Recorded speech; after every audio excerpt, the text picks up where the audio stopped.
ఆ రోజుల్లో ఆలోచించడం మాట పక్కన పెట్టండి, ఈ రోజుల్లోనే ఆలోచించేవాళ్ళు లేరు.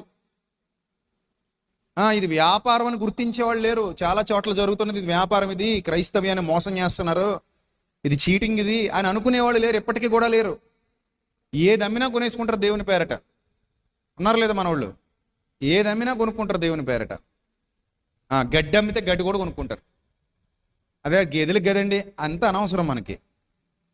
అంటే గడ్డి మేము కూడా తినొచ్చండి, దైవ గడ్డి నాయన, ఇది తినేనాయన అంటే తినేస్తారు అంతే.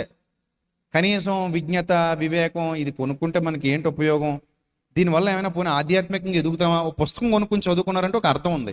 ఒక పాటల పుస్తకం కొనుక్కుని పాటలు పాడుకుంటున్నారంటే ఒక అర్థం ఉంది. దానికి ప్రింటింగ్కి ఖర్చు అవుతుంది, కాస్ట్ అవుతుంది, కాబట్టి కొనుక్కున్నారంటే ఒక అర్థం ఉంది. కొన్ని పెన్ డ్రైవ్ కొనుక్కుని అందులో సీడీ, అందులో ప్రసంగాలు వింటున్నారంటే ఒక అర్థం ఉంది. ఏలే మన ఇంట్లో ఉండేవి కూడా మనకు అమ్ముతారు, అవి కూడా కొనుక్కుంటాం వెళ్ళి కదా. కర్చీఫులు కొనుక్కుంటాం, కొబ్బరి నూనె డబ్బాలు కొనుక్కుంటాం, ఈ మధ్య రేకు మొక్కలు కొనుక్కుంటున్నారంట, మహిమ యంత్రాలు అంటవి, అరటిపళ్ళు, కొబ్బరికాయలు, ఇంకేమమితే అవి చర్చిలో కొనుక్కోవడమే. కనీసం ఒక్కరైనా ఇది నేను చేసేది మంచిదా కాదా, దీనివల్ల ఉపయోగం ఉందా లేదా, ఏమీ ఆలోచించేది లేదు.